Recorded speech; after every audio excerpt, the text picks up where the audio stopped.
Greetings, Internet faithful. This is some guy named Rob from On Your Marks Wrestling, and this is Rob Recap Smackdown Live for June 5th, 2018. We open up the show with the SmackDown Women's Champion Carmella making her way to the ring, and I'm going to say it right off the bat. As soon as she started with the "today we're going to expose Asuka," the very first thought that came to my mind was, if we're about to be introduced to Asuka's three sisters, I'm out of here. I am out of here, and I am not coming back. Thankfully, that was subverted, let's just not even consider the implications of them not subverting that. I'm going to give Carmella a lot of credit here. This is probably the best promo that I've heard her cut ever. It's amazing how good she can be when she's not being a shrill, ditzy douchebag. She can actually cut a real promo when you let her. So if we can tone down on the shrieky and get a little bit more of this, I think I could probably get behind her as a women's champion, assuming that she, can wrestle a little bit more crisply in the ring. And God, is it going to show against Asuka how far Carmella has to go in terms of getting that sort of crisp sort of feel in the ring. It really got exposed versus Charlotte at Backlash, but yeah, it's going to be even worse this time around. I will admit that the writers turning sort of the shit pile into a pile of gold by kind of lampshading how badly they've booked Asuka since WrestleMania, and now turning it into an actual storyline, because I don't think they actually had a storyline beforehand. I think it was they were going to beat the streak and then sort of figure it out later on. But this time they seem to have highlighted, okay, yes, the streak is over. This is what's happened since. Asuka is a broken woman. She is now defeated.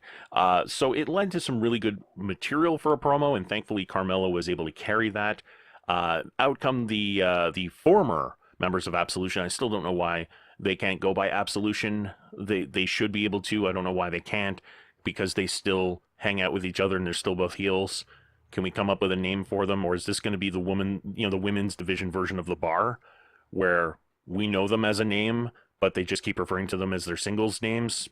Anyway, because the main roster shows are so incredibly cookie cutter, we now have our standard. 4 people around the ring, they're in a disagreement. Out comes the general manager. We have a match, and it starts right now. It's amazing how incredibly cookie cutter this is. This is the second straight show that they've done this, and I don't know, this was pretty much the same as what happened last week, except last week it ended up being a triple threat, but they moved it to the end of the show. So that must be the great moment of creativity that the WWE had, was they subverted your expectations. Instead of having the triple threat last week be at the beginning of the show, they moved it to the main event. So that makes it completely different that you have the general manager create a match out of the first few people that are having a conflict in the ring to open up the show. Not only that, but this is pretty much exactly the same type of script that happened on Raw on Monday night with the 4 men in the ring that turned into a tag match that has started right now. And yeah, it's just gotten to be so tired. There's so many different ways that you can do something like this. Why didn't you just have a regular match with Asuka and then have Carmella come out during the match and cut that promo? Have her cut the promo while the match is going on to create a distraction. I think that would be a much cooler idea, because now you don't have to have Paige come out and artificially create a match where none was already there, and it ends up looking like a tired cookie cutter trope. Creativity, we can use some of it. You guys are paid. Like, how lazy are you? Are you literally taking the script from the previous week, doing a search replace, and then just reprinting it? Anyway, back on topic, the match itself is actually pretty good. It ends up being a handicap match with Mandy Rose and Sonya Deville versus Asuka, with, of course, Carmella on commentary. And Carmella could have been a little bit more understated. The whole moonwalking thing across the announcer table was just really annoying. Everything that was really positive about the promo leading up to the match, a lot of that was kind of like pulled back by the antics during the match. But the match itself was really good. The one thing I do want to see a moratorium on is the simultaneous kicks, because we had it with the Naomi Lana match. Or was it Naomi Lana? No. Sorry, it was the Naomi Sonya Deville match. My correction. I'm going to leave it in because I do screw up from time to time. But it happened there. It happened in this match. We had the Becky Lynch Charlotte go for the dueling kicks. Okay, we get it. We get it. You're creating a new trope, a new tire trope to wear out as quickly as possible. You know, the dueling kicks on SmackDown is the same as the knee tweaks or the leg tweaks on Monday Night Raw for the women's division. We need something, come up with something new. Just please come up with something new. Make it original. Make these matches feel like I haven't seen them 100 times before. But as I said, the match itself was pretty good in spite of the histrionics and antics of the women's champion. Asuka does win with the Asuka lock, and the post-match was kind of awkward. I don't know if it was a blown timing or if it was something where it was to show that Carmella doesn't have that full-on killer instinct, but that the strike to the head with the title belt looked like it was off. The timing didn't look quite right. So I don't know if it was meant to be like that or if it was a botch. So I'm going to lean toward I'm going to give creative a little bit of a bone here and say that they did this to show that maybe Carmella hasn't yet encountered that full-on killer instinct of a champion. Next up, we have Luke Harper versus Carl Anderson, because the greatest way to promote your tag team championship match is to have your tag teams wrestle singles matches. This was pretty much everything that you would expect. Luke Harper basically dominates the match until Carl Anderson is able to use his quickness and his cunning to sneak out a victory with a roll-up. And then the faces bail. They kind of run up the ramp celebrating while the two Bludgeon Brothers stand in the ring looking dumbfounded at the fact that one of them got pinned. It happened. I guess it was to start off a little bit of a spark in their feud, and I put that in about 9 sets of air quotes. There's no real build-up to this match.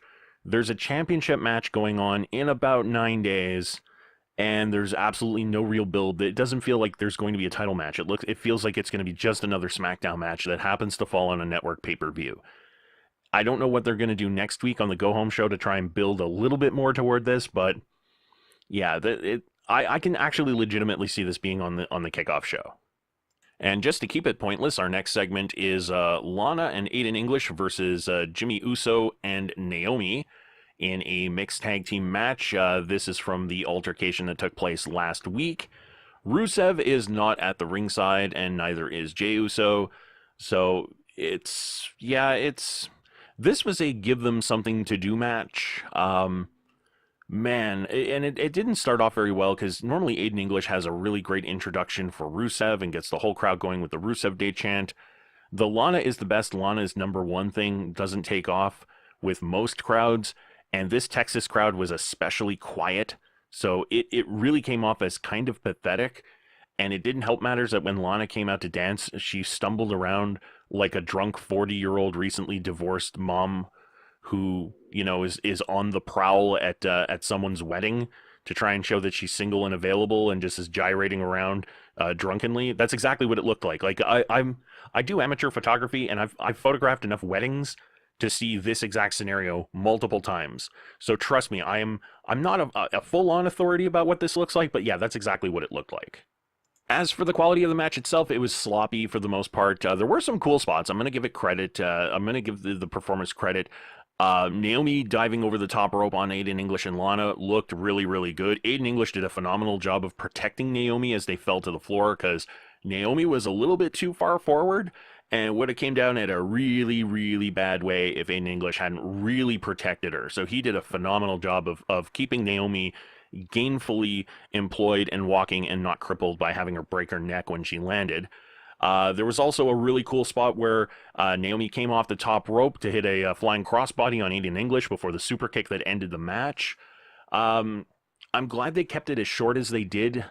That was probably for the best, but yeah, it still fell into the very formulaic mixed tag match where it's isolate one person, try and prevent the tag, isolate one person, try and prevent the tag, and then the hot tag happens, it's 4-person chaos, and then you get to the finish after basically a tandem type of offense from one of the teams. And yeah, that's exactly what happened here. Again, formulaic, cookie cutter, nothing you haven't seen 100 times, especially on SmackDown, because they seem to be the kings of the give them something to do match. You know, see your 6-man tag main event.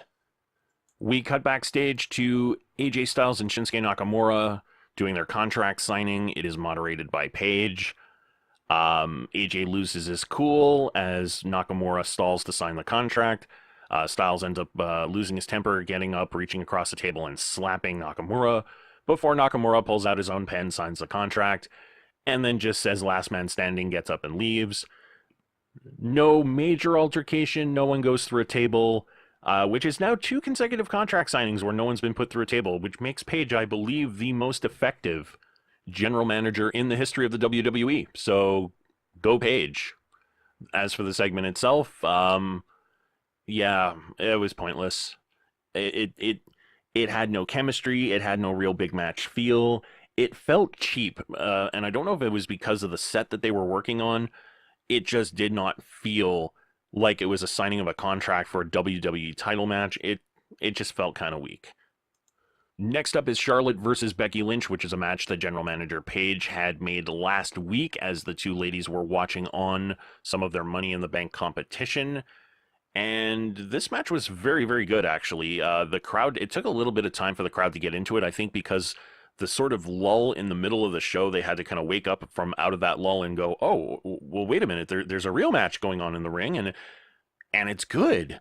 I like that the two faces kind of kept it competitive but friendly. There were no cheap shots. There was no, there's no typical slap in the face that one woman will typically do to another in this type of a match. Lots of counters and reversals. I still think that Becky Lynch needs a much more elegant transition into the disarm her, because as she was trying to get Charlotte into it early in the match, it just looks really, really awkward. Thankfully, as the match progressed, things got a lot more smooth, although they did get a little bit more high impact, especially with the moonsault being countered with the knees to the gut. I do like the way that the match finished, though, where it looked like Charlotte was going to put away Becky Lynch with the figure 8. Instead, it is countered through into the disarm her. Charlotte taps. We now have the seeds of a potential rivalry down the road, because this match did feel like they held a little bit back. It didn't have that huge match feel. It did very much have a house show TV feel to it.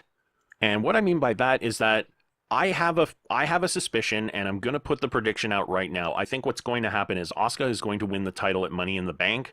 I think that Becky Lynch is going to win the Money in the Bank briefcase. She is going to eventually cash in successfully against Asuka to become the SmackDown Women's Champion once again. And then you have a built-in feud between Becky Lynch and Charlotte, because Charlotte wants her title back. She never lost to Asuka. She never lost to Becky Lynch. So she should be number 1 contender. You can have a good heel turn in there somewhere. It opens up possibilities. And now that I've made that prediction, they're probably going to do something completely different, which is going to be very, very pointless and stupid. And that's kind of another prediction you can make. It's usually one of the safer predictions you can make for the WWE these days. Next up, we get the giant animatronic Big Cass, who lumbers his way over to an interview segment with Renee Young. And it was robotic, and it was long, and it was repetitive, and it was pathetic. And why couldn't they add this to something else? This time could have been used for something way different, or far more entertaining, or something. Really, do we really need to try and put this feud over between Big Cass and Daniel Bryan? I mean, literally, the entire crux of the feud is that Daniel Bryan is short and Big Cass is not short. That's it. Oh, and they came back from their respective injuries on the same day. So they came back from their injuries on the same day. One is short, one isn't. And the guy who's short is getting the push, and the guy who's tall isn't getting the push.